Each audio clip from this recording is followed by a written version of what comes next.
Alhamdulillah aya ku bagja kabina-bina tepang dina mangsa anu taya pisan kuciwa hartosna urang riung mungpulung teh dina tetep ngawedalan tali silaturahmi kalayan urang salawasna miara uhwa sangkan urang teu tijalike sangkan urang teu macike salawasna urang bakal tiasa nyumponan kana syariat Islam hakikatna urang kadzat nu maha kawasa Allah azza wa jalla syariatna mah urang antara manusia sareng manusia silih hargaan silih ajenan bere maweh biasa nulung mah geus biasana pisan meureun ini nulung butuh nalang susah teh kapanan eta bagian urang. Nah nu mawi dina sonten dina enjing dina siang urang salawasna munajat ka zat nu maha kawasa sangkan urang salawasna aya dina pangjaring pangriksa mantena. Mangga ayeuna nu kepoh waktosna midangkeun carita nu katunda kamari neraskeun si Rawing Kiwari. Si Rawing Kiwari garapan wakepoh Kiwari. Der Rawing urang teraskeun deui kumaha ieu? Prung.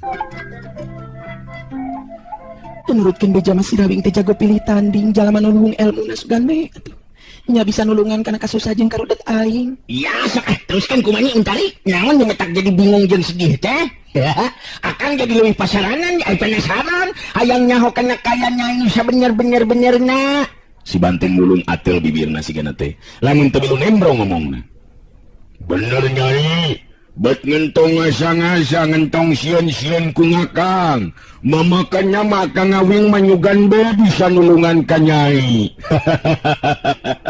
nu mantak kudu nerus nerang nyai sok nyarita nu bener-bener sok nya benernya nyai si Banteng Bulung ate bibirna sigana teh untari netep dikasih Rawing terus ngomong di lalaunan leres eta teh mal naon Kang Banteng Bulung teh kan abdi mah bet sieun ningali tangtunganan oge moal neon-neon nyai teu kudu sieun akang bagiannana lamun neon-neon mah cek sok kancang nyarita deui nu leuwih jelas ka akang abdi geus taya harapan deui kumu hirup di alam pawenangan Kang Rawing sabab hirup abdi teh betaya hartina teu poe kapengan di udag-udag kurasana langsa ngagulung kabingung nu estu taya sudahna tanpa aya nu bisa nulungan ka diri abdi Kang. Oh, nyai teh dipaksa nyuwin ku jadi kolot anu sok padahal nyai teh suka ka lalaki nu dijodohkeun ku kolot nyai. Kitu kabingung jeung kasedih teh. Sanes kitu Kang Rawing. Oh, lantaran nyai ditinggalkeun meot ku kabogoh atawa bebereuh. Teu sanes Kang Rawing. Oh, pedah eta meureunan lalaki nu dipika cinta ku nyai kawin jeung awewe nu sejen. Sanes, margi sanu kersaeun ka abdi awewe nu kieu rupa. Oh, pedah. Oh, Kang Rawing mah ingkah kaeureui. Kang ngawing-ngawing noba oh. Oh. Oh. May tekaur we batur teh. Atuh dah Kang ngawing-ngawing mah kalaka oh-ohan. Oh, tukang ngawing gegeningan. Bangsa. Alah, aduh. Ya, salah we naguh teh teng ya. Nakunaon atunya. Oh iya meureunan lantaran nyai ditinggalkeun maot kuno jadi kolot. Memang leres pun bapak tos nentunkeun. Pun bilang kagungan bicara oge namun teu lami margi pun bapak. Mun bapak tere abdi oge sami teras nentunkeun pawenangan. Oh, jadi nyai teh sedih jeung nalangsa lantaran ditinggalkeun maot ku bapak pituin jeung bapak tere. Kitu maksud nyai. Lanceuk tere abdi lalaki duaan. Mangrupa sakembaran kawilang dua jago anu teh tela akhirna mangahak kana raja kaya pun biang. Malian anu pun biang teh nuju teu damang. Numutkeun piasa mah cenah diberejit ku ilmu telu. Aku bet jadi hawatus ke pun biang Kang Rawing. Si Rawing ngirangi seuri bari ngarerit ka si Banteng Bulung anu ngajanteng nangtung milu ngabandungan kana guaran carita untari. Oh. Kang Rawing oh-ohan deui euy. Tah, rada brai-braian ini mah yeuh. Rada brai-braian ini mah caang yeuh teh. Jadi nyai teh boga lanceuk tere lalaki duaan. Nah ngahak kana hartabana atawa raja kaya kumaha kitu nyai? Mohon. Pada abdi sareng pun biang pangawak awewe. Anu teu daya teu upaya kapanan meureunan. Nu akhirna ti poe ka poe teh raja kaya pun biang terus-terusan dipake monyah-monyah ku lanceuk tere abdi nyatakan Subala jeung Kang Sujali. Sugan akang teh subala subali atawa sugriwa subali. Eta mah kudu bebeja ka hanggada atawa hanoman meureunan. Jadi lanceuk teh nya teh ngaranna subala jeung sujali. Ngomong ka. Ti sabang prak anjeunna aya di rorompok pun biang jadi tik-tik brak. Batin ongko pangintenan lagi rorompok teh unggal poe dipake tempat main sareng ngumbar nafsu. Ka istri abi teu bisa naon-naon sikepna galak jeung kejem. Imeng abi narima paniksa ti manehanana duaan. Malah tadi enjing abdi di orang milarian dukun margi kayaan pun biang nu baki wales bae teu damangna kan. Nuhutkeun tiasa macenakeun aku ilmu marjit. Ayeuna abdi degikeun ka ieu tempat. Daung kedah ka mananya lupaku. Margi ku emutan sanes pun biang damang di oge mah oleh kaganggu margi talajakna lanceuk tare abdi nyata kang Subala sareng Sujali kan. Bedah ayeuna mah Cipanon jeung kasedih Untari waktu harita. Ceurik kanyerian pugu salila ieu ngan ukur di kemuku sorangan, rasa kasedih jeung kana langsaan. Si Rawing silih teuteup jeung si Banteng Bulung, duanana bet ngarasa watir jeung karunya anu ku nasibna Untari harita. Aduh, aya kitu nya teh. Padahal cek akang mah eta lanceuk teh nyai teh teu ngabogaan hak neon-neon ka raja kaya indung nyai. Hayu, kumaha ieu teh? Cek pikiran anteng kumaha? Si Banteng Bulung ngahulang sakedeung. Ngareret ka Nyi Untari nu harita terus tungkul bet sieuneun pisan sigana teh ku si Banteng Bulung. Ngecek nguing mangurang datangan be ngayeuna mah kang imahna Nyi Untari ka ngawing-ngawing. Ngengken di ditu ngurang ngariung ngamun geus beres ngurusanana terus urang. Daang. Pasti kana hamindi wae di dinya mah teh. Geus apal kang ayeuna mah lah. Tapi kumaha lamun lanceuk terena Untari nyata Subala jeung Sujali Malik teh suka ka urang. Sedengkeun urang jalma anyar pinanggi teh. Oh. Ngatur najan nganyar minanggi oge ngawa salahna ngalinulungan mah ka ngawing-ngawing. Ngapanan ngecek ka ngawing-ngawing oge ngudu urang ngudu bisa nulungan nu butuh. Ngajait nganu titeulem ngahudangkeun nganu labuh. Ngapanan kitu ta? Nu mamakon nama urang ngudu nulungan Nyai Untari, Kang. Si Rawing netep antep ka Untari. Teula terus nyarita deui. Kayaknya Kang rek nanya ka Nyai nya. Upama ieu mah akang boga karep hayang ngalempengkeun ieu kayaan. Hatina akang malin erek pipilueun ngan teu dina tempatna lamun Nyai anu disiksa jeung dikakaya ku Subala jeung Sujali. Bisa ditarima teu kira-kirana ieu jalan pikar pikiran akang? Untari bet beki karep Cipanona anu masih hantipina. Lamun teu ngarti di wiwahat bet hayang ngagabrug bari nyuuh dina luhureun dada si Rawing. Adi ngaturkeun nuhun kana perhatosan ti salira Kang Rawing. Oge ti Kang Banting Bulung. Terus teh kedah dibalon deui eta kasauran ti Kang Rawing. Margi abdi nu jadi manfatna laksa sareng bingung makayan pun biang Kang. Si Banteng Bulung nu harita kadenge nyarita deui. Makanya mah nenanganya Kang Awing di lembur mah biasa ngosok ngubaran nganu gering jeung nganu beunang kumanyakit. Di lembur mah manggeus ngasohor dukun Awing Nyai, makanya mah masti nyagor ngindung Nyai. Tong kitu di dinya teh. Majarkeun nya akang dukun. Bisa sote ngubaran lamun panyakit atuh di jero alatan patelak ngadu tanaga. Lamun gering panyakit mah tantang tuh bisa naon-naon atuh akang teh. Kang Awing nyebut ngakang kang urang euy. Mokona mah urang ingit kang imahnya Nyai Untari be ngayeuna mah Kang Awing. Untari ngabagi paneutupna ka si Banteng Bulung jeung si Rawing. Talila terus cerita deui. Nanging sing atos-atos Kang Rawing. Margi Kang Subala sareng Kang Sujali kawilang jago di pika gigis, kejam sareng barangasan Kang. Pamugi Kang Rawing sareng Kang Banteng Bulung ulah dugikeun Kang ngayakeun kaributan sareng anjeunna. Ya, ari akang mah moal ngajak ribut teu pupugu. Ieu mah hayang ngalempengkeun pasualan. Sabab ari ceuk akang mah Nyai anu sakuduna ngabogaan hak-hak kana raja kaya anu jadi indung. Pugu raja kaya ayeuna teh raja kaya bareng jeung bapa Nyai, jadi sakuduna mah ulah ngahak jeung batu ulah ngahak jeung ngatur eta anu ngaran Subala jeung Subali. Bener teh Teng? Nya kitu Kang Awing. Mamakannya mah urang ulah ngantep nasib nu Nyai Untari. Ngarunya Kang. Aduh, karunya pisan tunggu Kang Awing. Oh, Ieu mah ya.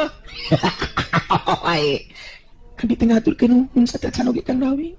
Oge Kang Banteng Bulung kana perhatosan sareng pitulungna sok komo pamipun biang dugikeun ka damang deui masa bihara-bihari. Yes. Tong nyerit ay naman nyai. Si Anteng Ulong mas sa pabitaan lang meninggalin nyerit teh. Sak terus we teh nyerit. Aduh, ya. Kan. Si Rawing akhirnya menangtukeun sikepna. Dirina sadar sanajan nya urusan pribadi kita can jucung nepikeun kanu dimaksud, tapi dirina teu bisa ngantep kitu bae kana nasib kahirupan anu karanapan ku Untari dina waktu harita. Nyai atuh ayeuna mah urang ka itu atuh kalemur nyai. Kumaha jauh ti teh kira-kira nyai? Ya lumayan we tebih nama Kang Rawing. Nanging harapan abdi muga-muga we Kang Subala sareng Sujali sadar kana kaayaan dirina. Margi abdi teu miharep pami kena dugikeun ka aya riributan mah Kang. Is, atuh buku we Kang oge sarua. Bet da resep ari kana kaributan mah. Resep sote lamun ngariung hamin.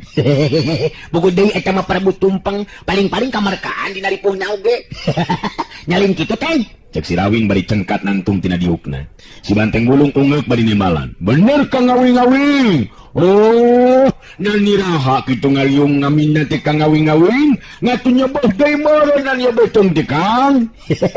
Alah ieu mah yeuh dulur akang mah hampura. Hejo pisan kalalalab teh nyai. Nu mah teh ulah kaget. Nya aya atuh nyai udah ngeroyeuh bae mah. Mangga tukang Rawing. Temal Untari ponok geus kitu mah tiluanana terus saleumpang ninggalkeun eta patempatan.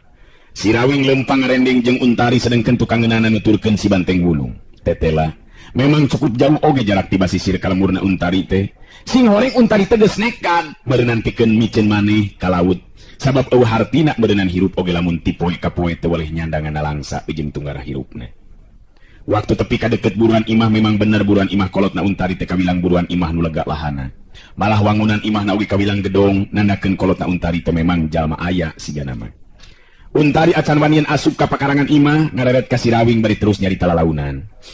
Abi betuan tun lebet ka pakaranganan oge Kang Rawing. Mangga tinggal di buruan Kang. Aya kana opat riunganana eta teh sadayana nuju main Kang. Di lebat bumi biasa nama dipake laku maksiat pikeun anu meunang dina maena. Kumaha tuh Kang? Si Rawing nyengir bari ngareret ka si Banteng Bulung terus nyarita. Kumaha teh? Geus tepi ka tempat nu dituju teh. Itu aya opat bunduk. Jelema nu keur maraen euy. Yah, mangkaning akang mah teu bisa kena puan paen teh, teu bisa teh. Wah, ngapanan urang dieu teh lain ngarek main Kang Ngawing-ngawing. Nya ngamun mutu bae mah main ngintan neon-neon. Ngengkeun bae nguing anu main ngarek ngunyeng atawa naon-naon mah. Ngayong urang asup Kang Ngawing-ngawing. Tengona di ngasupkeun mah Kang. Nya puguh akang oge ngarti hayang asup ya teh. Nya da teu puguhan teh asup mah. Dan kade yeuh ulawakan neangan gara-gara teh yeuh. Ingetkeun urang datang ka dieu lain dek ngayakeun kaributan. Bener teu? Beres Kang Ngawing-ngawing. Oh, mamekonnya mah ngaring-nguing mah kumaha Kang Ngawing-ngawing. Kang Ngawing ngomanjon wing, ngamun ngecek ngomanjon mudu ngabanting jalma dibanting. Ngamun mudu cicing wing nyicing Kang Ngawing-ngawing. Nya ada atuh lamun geus kitu mah. Ayo nyai, aku kendelah teh ka Subala jeung Sujali akang kabogoh nyai kitu. Datang ka dia hayang wawuh jeung dulur nyai. Kumaha teh sikepna sarta penerimaan Subala jeung Sujali? Kumaha kaberatan teh lamun akang diakukeun kabogoh nyai? Kabogoh deui euy.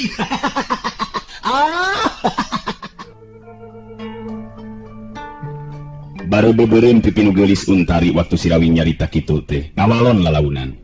Ya nggak kene kumaha Kang Rawing ngiringan ari abdi mah. Ulang ngiringan-ngiringan kumaha akang ya tapi akang kumaha lamun nyabogoh ka nyai. Jadi engkeun kudu nyebutkeun akang kabogoh nyai teh nyai pisan nyarita mangsa ngawanohkeun diri akangnya. Mangga Kang Rawing, ku abdi diperatoskeun pisan. Tacan oge tepi ka golodog kakara di tengah-tengah buruan meureunnan. Harita katingali geus aya dua lalaki anu nyampeurkeun dina sikap nu garang jeung galak milik dina Wanda mah jelas kawilang jawara. Kela udah nula euy. Untari ieu teh. Nah geuningan geus balik deui lain dititah ku Kang Subala, ha? Jeung ieu deui aya nama bareng jeung ieu dua lalaki saha ieu teh Untari? Eta dua lalaki anu megatan jalan teh salah saurang di antarana nanya bari ngabagi paneteupna ka si Rawing jeung si Banteng Bulung. Komo waktu ngareget ka si Banteng Bulung mah muguh ngageter hatena. Untari nenangkeun geteran hatena. Ningali galagatna kitu mah geus jelas bakal aya kaributan. Manggo balad-baladna Subala jeung Sujali kawilang jalma-jalma nu kalasar jeung barangasan. Iya, nepangkeun Kang Rawing. Untari bangun asa-asa dina neruskeun caritanana. Kapaksa si Rawing nyambung caritan Untari.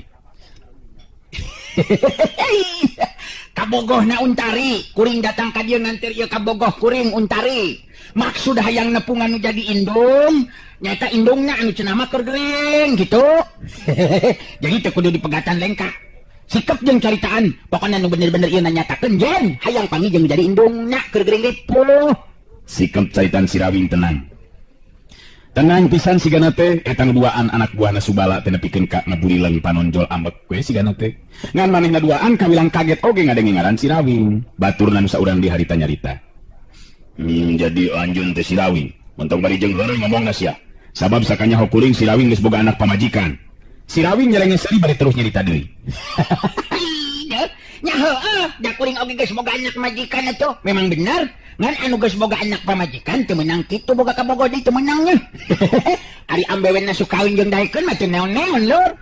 Si Banteng Bulung hatina mah geus teu tenang hayang geura nindak ka eta dua jalma tapi si Banteng Bulung masih keneh nungguan parentahna si Rawing. Salah saurang di antarana harita ngomong deui tujukeun ka si Rawing. Montong disasaruakeun jeung di tempat maneh datang ka ieu tempatan Rawing. Dewek menang parentah ti Kang Subala lamun aya jalma asing atawa anyar pinanggih teu bisa asup kitu bae ka jero imah karti. Guys disebutkan tadi ogen kuring teh kabogohna untari jadi hartina kuring kabawa ku untari kuring bebenena ka untari.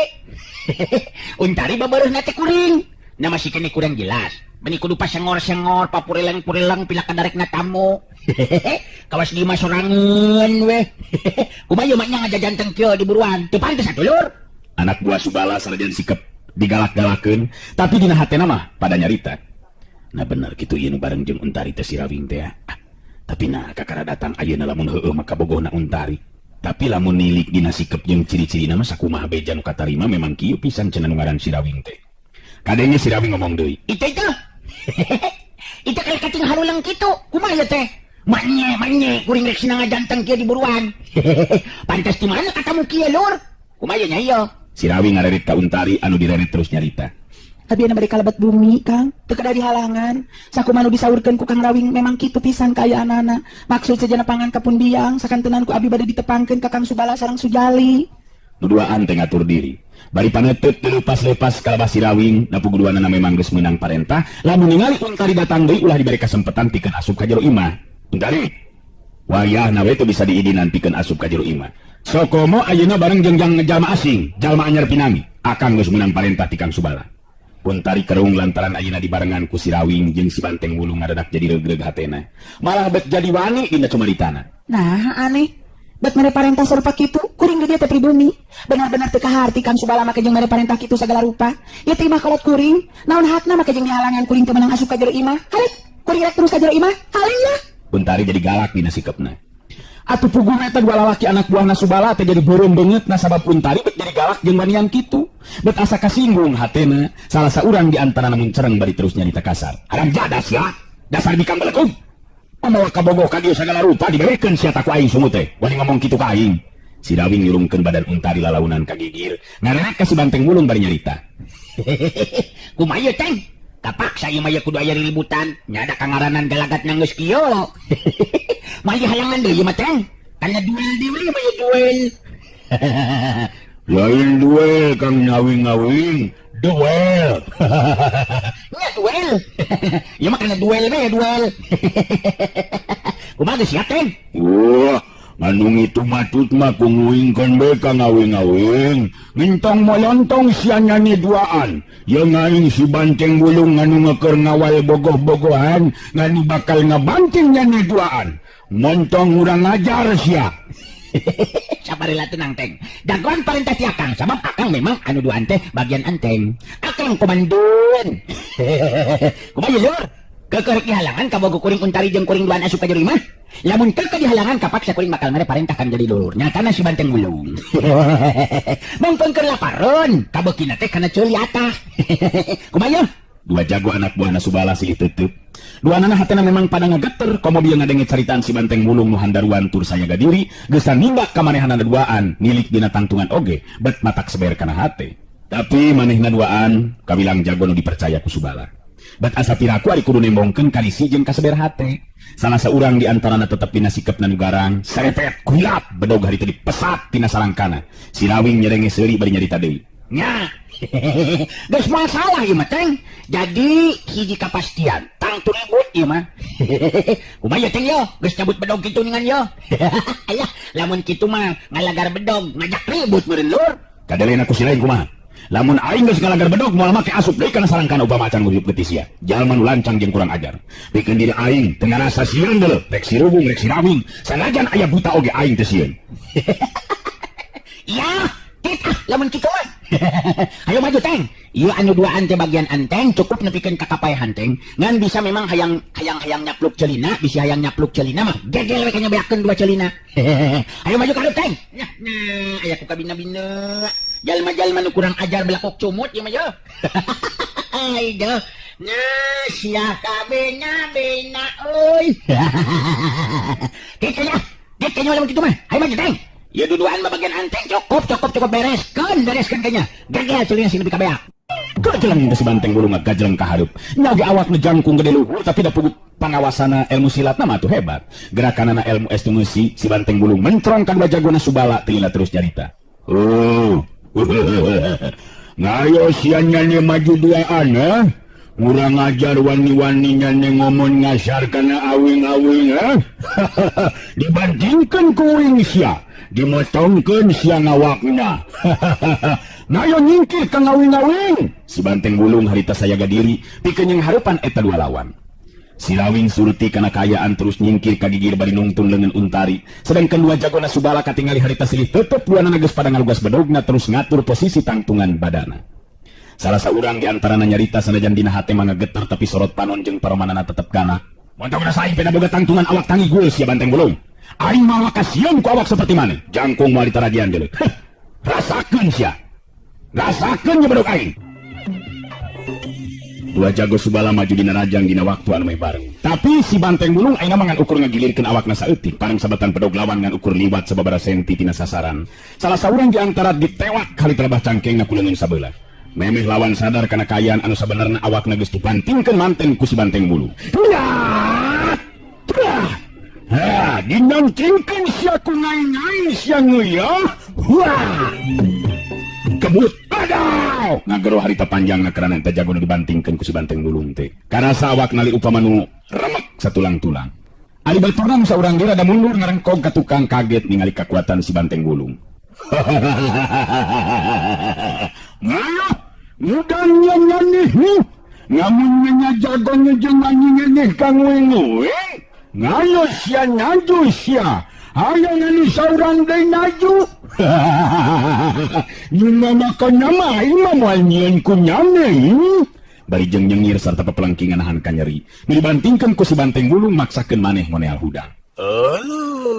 Waktosna geuningan parantos teh nyekapan atuh cag urang cekapkeun dugi ka dewe heula tuh acara dongeng kiwari neraskeun cariyos si Rawing kiwari garapan Wakepoh kiwari hatur nuhun permios.